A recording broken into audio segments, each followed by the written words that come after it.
आज की कहानी है दोपहर का भोजन, जिसके लेखक हैं अमरकांत। सिद्धेश्वरी ने खाना बनाने के बाद चूल्हे को बुझा दिया और दोनों घुटनों के बीच सिर रखकर शायद पैर की उंगलियों या जमीन पर चलते चींटी चींटियों को देखने लगी। अचानक उसे मालूम हुआ कि कुछ देर से उसे प्यास लगी है। वह मतवाले की तरह उठी और गगरे से लोटा भर पानी लेकर गट गट चढ़ा गई। खाली पानी उसके कलेजे में लग गया और वह हाय राम कहकर जमीन पर लेट गई। आधे घंटे तक उसी तरह पड़ी रहने के बाद उसके जी में जी आया। वह बैठ गई, आंखों को मल मल कर इधर उधर देखा और फिर उसकी दृष्टि ओसारे में अध टूटे खटोले पर सोए अपने 6 वर्षीय लड़के प्रमोद पर जम गई। लड़का नंग धड़ंग पड़ा था। उसके गले और छाती की हड्डियां साफ दिखाई देती थीं। उसके हाथ पैर बासी ककड़ियों की तरह सूखे तथा बेजान पड़े थे और उसका पेट हड्डियों की तरह फूला हुआ था। उसका मुख खुला हुआ था और उस पर अनगिनत मक्खियां उड़ रही थीं। वह उठी, बच्चे के मुंह पर अपना एक फटा गंदा ब्लाउज डाल दिया और एक आध मिनट सुन्न खड़ी रहने के बाद बाहर दरवाजे पर जाकर किवाड़ की आड़ से गली निहारने लगी। 12 बज चुके थे। धूप अत्यंत तेज थी और कभी एक दो व्यक्ति सिर पर तौलिया या गमछा रखे हुए या मजबूती से छाता ताने हुए फुर्ती के साथ लपकते हुए सामने से गुजर जाते। 10-15 मिनट तक वह उसी तरह खड़ी रही। फिर उसके चेहरे पर व्यग्रता फैल गई और उसने आसमान तथा कड़ी धूप की ओर चिंता से देखा। एक दो क्षण बाद उसने सिर को किवाड़ से काफी आगे बढ़ाकर गली के छोर की तरफ निहारा तो उसका बड़ा लड़का रामचंद्र धीरे धीरे घर की ओर सरकता नजर आया। उसने फुर्ती से एक लोटा पानी ओसारे की चौकी के पास नीचे रख दिया और चौके में जाकर खाने के स्थान को जल्दी जल्दी पानी से लीपने पोतने लगी। वहां पीड़ा रखकर उसने सिर को दरवाजे की ओर घुमाया ही था कि रामचंद्र ने अंदर कदम रखा। रामचंद्र आकर धम से चौकी पर बैठ गया और फिर वहीं बेजान सा लेट गया। उसका मुंह लाल तथा चढ़ा हुआ था। उसके बाल अस्त व्यस्त थे और उसके कट्टे फटे पुराने जूतों पर गर्द जमी हुई थी। सिद्धेश्वरी की पहले हिम्मत नहीं हुई कि उसके पास आए और वहीं से वह भयभीत हिरनी की भांति सिर उचका घुमाकर बैठे बेटे को व्यग्रता से निहारती रही। किंतु लगभग 10 मिनट बीतने के पश्चात भी जब रामचंद्र नहीं उठा तो वह घबरा गई। पास जाकर पुकारा, बड़कू बड़कू, लेकिन उसके कुछ उत्तर न देने पर डर गई और लड़के की नाक के पास हाथ रख दिया। सांस ठीक से चल रही थी।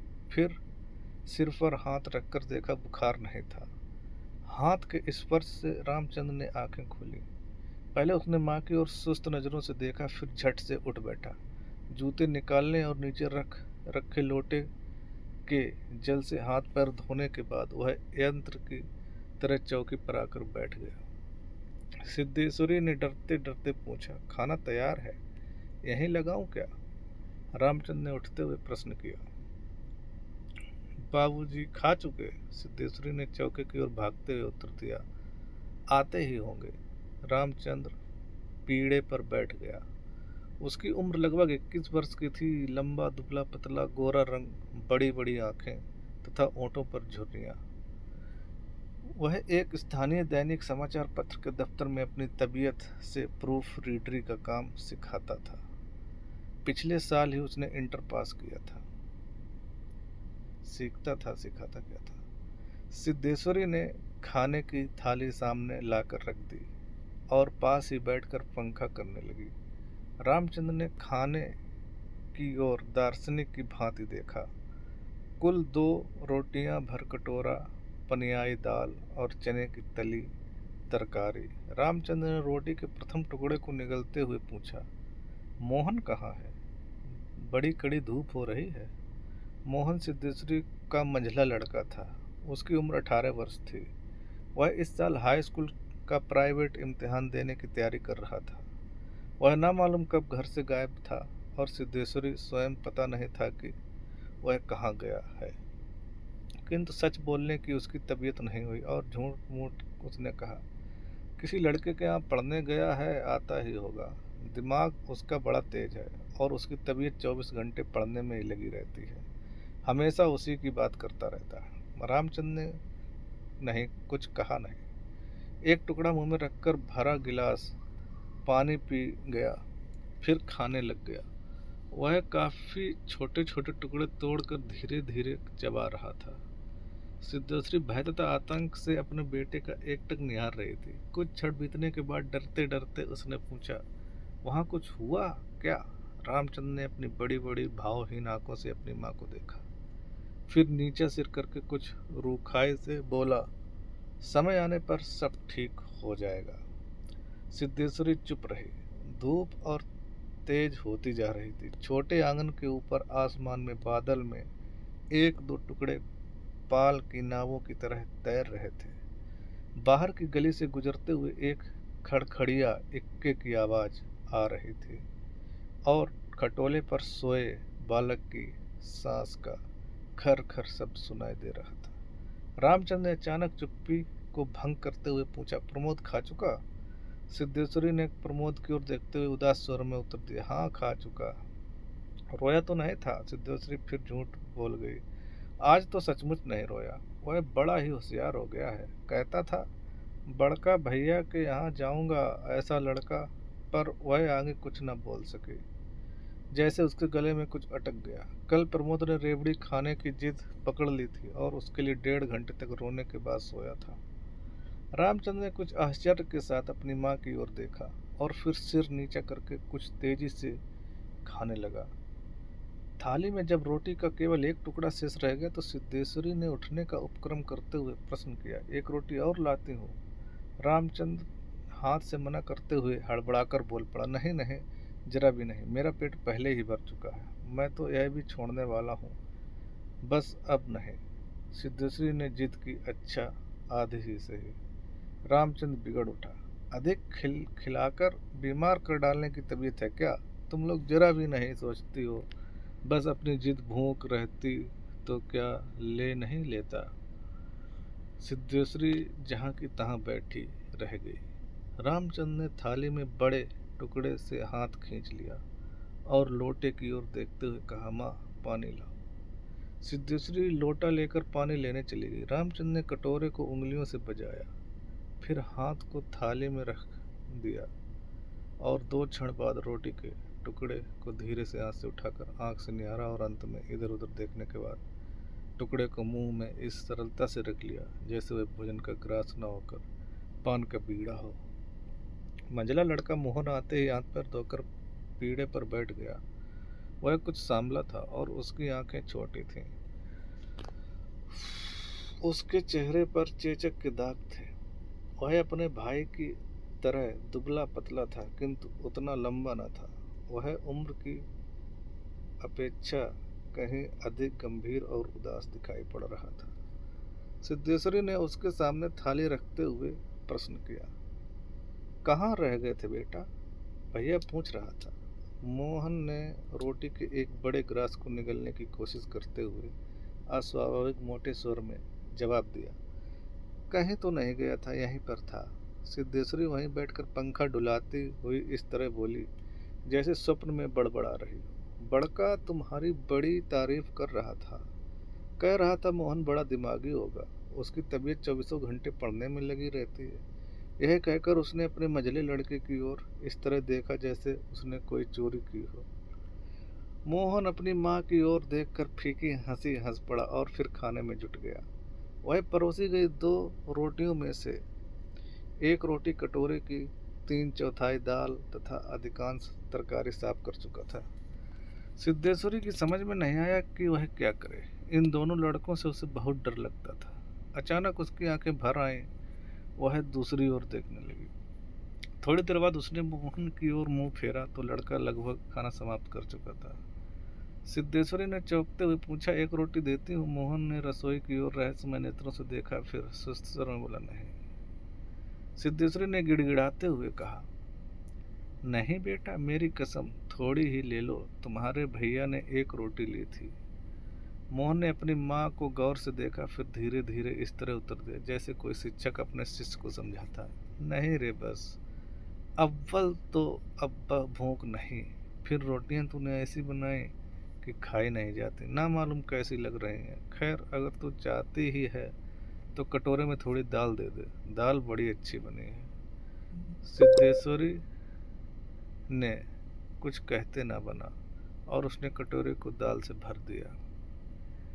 मोहन कटोरे को मुंह लगाकर सुड़ सुड़ पी रहा था कि मुंशी चंद्रिका प्रसाद जूतों को खस खस घसीटते हुए आए और राम का नाम लेकर चौकी पर बैठ गए।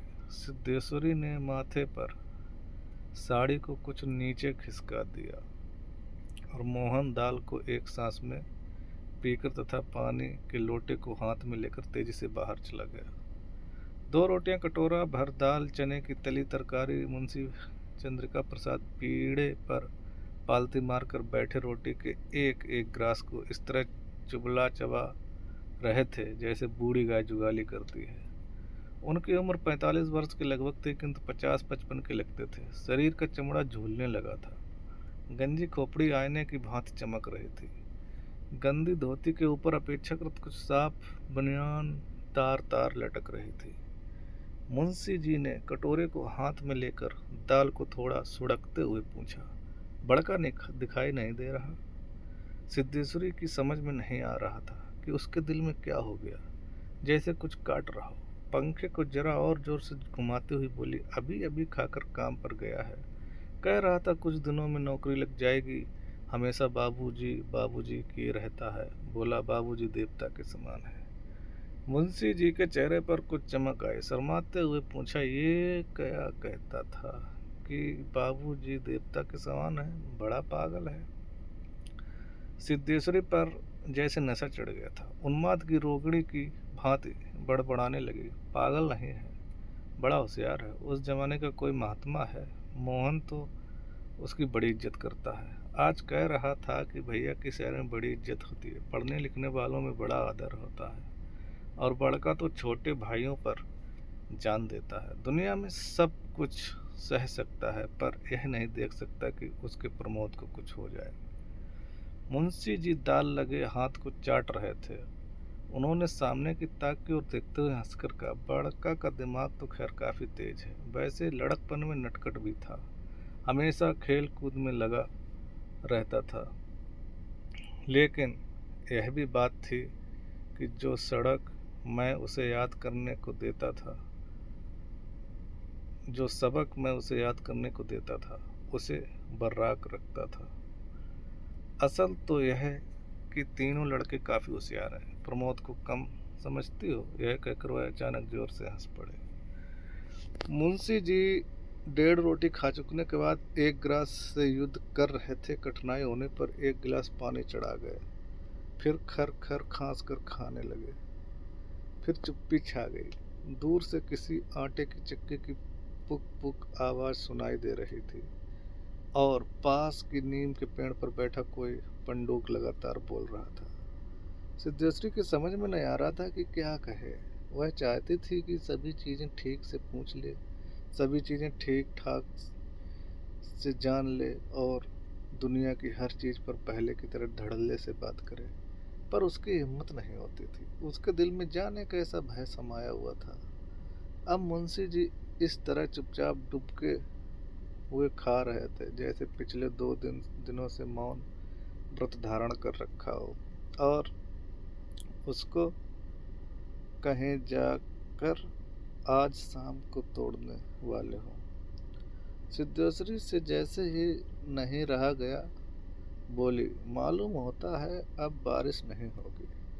मुंशी जी ने एक क्षण के लिए इधर उधर देखा, फिर निर्विकार स्वर में राय दी, मक्खियां बहुत हो गई हैं। सिद्धेश्वरी ने उत्सुकता प्रकट की, फूफा जी बीमार हैं, कोई समाचार नहीं आया। मुंशी जी ने चने के दानों की ओर इस दिलचस्पी से दृष्टिपात किया जैसे उनसे बातचीत करने वाले। फिर सूचना दी, गंगा शरण बाबू की लड़की की शादी तय हो गई है, लड़का एमए पास है। सिद्धेश्वरी हठात चुप हो गई। मुंशी जी भी कुछ आगे नहीं बोले। उनका खाना समाप्त हो गया और वे थाली में बचे खुचे दानों को बंदर की तरह बीन रहे थे।